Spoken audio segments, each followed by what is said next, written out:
আমার দাদার কাছে, আমার পরিবার হয়তো পরিবারের কাছে আমরা শুনতে পারছিলাম, জানতে পারছিলাম, ইতিহাসে বই দেখতে পারছিলাম আমার সোনার বাংলা একটা স্বাধীন রাষ্ট্র দেশ। 2009 সালে 2009 সাল থেকে 24 সাল পর্যন্ত আমার মনে হয় না যে আমরা নাগরিক হিসেবে আমরা দেশের আগে ছিলাম। আমরা হারিয়েছি অনেক ভাইকে, হারিয়েও আমরা বাংলার জনতা মিলে এই নাস্তিক সরকারকে ডাস্টবিনে ফেলতে সক্ষম হয়েছি। হয়তো হারিয়েছি আমার ভাইকে, হয়তো হারিয়েছি আমার বোনকে, এই ভাইকে ফিরে আর পাবো না, হয়তো বোনকে ফিরে পাবো না, হয়তো আমাদের মা হয়তো বুখারপুরে জুড়ে পাবে না কখনোই।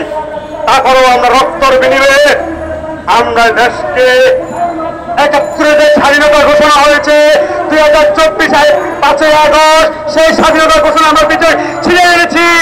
আমরা ছিঁড়ে এসেছি জনতা, আমরা সকলের পায়ে একত্রে হাতে হাত রেখে। তাই বেশি আর কথা বাড়ে ওদিকে যায় যে আমার 18 কোটি মানুষের জনতার যে অভিভাবক বর্তমান ডক্টর ইউনূস সাহেব, আপনার উদ্দেশ্যে আমি কিছু কথা বলতে চাই। মিডিয়ার ভাইকে বলতে চান অতি তাড়াতাড়ি যেন তাকে মেসেজ দিয়ে দেন, জনতাও কিছু বলতে পারে, জানতে পারে তার অধিকার নিয়ে। ভাই বোনেরা, আসলে কথা বললে অনেক বলা যায়। আমরা 2023 সালে যে শ্রমিক আন্দোলনে আমাদের মজুরি ঘোষণা ছিল 25,000 টাকা মজুরি আন্দোলনে আমরা সংগ্রাম করেছি।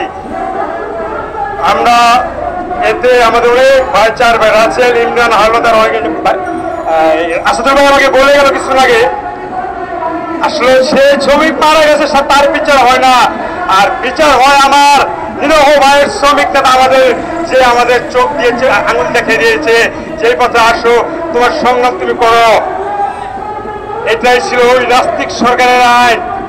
এখন আপনি দেশে 18 কোটির মানুষের জনতা হয়েছে, আপনি সৎ গণে 2023 সালে যে আমাদের শ্রমিক আন্দোলনে যে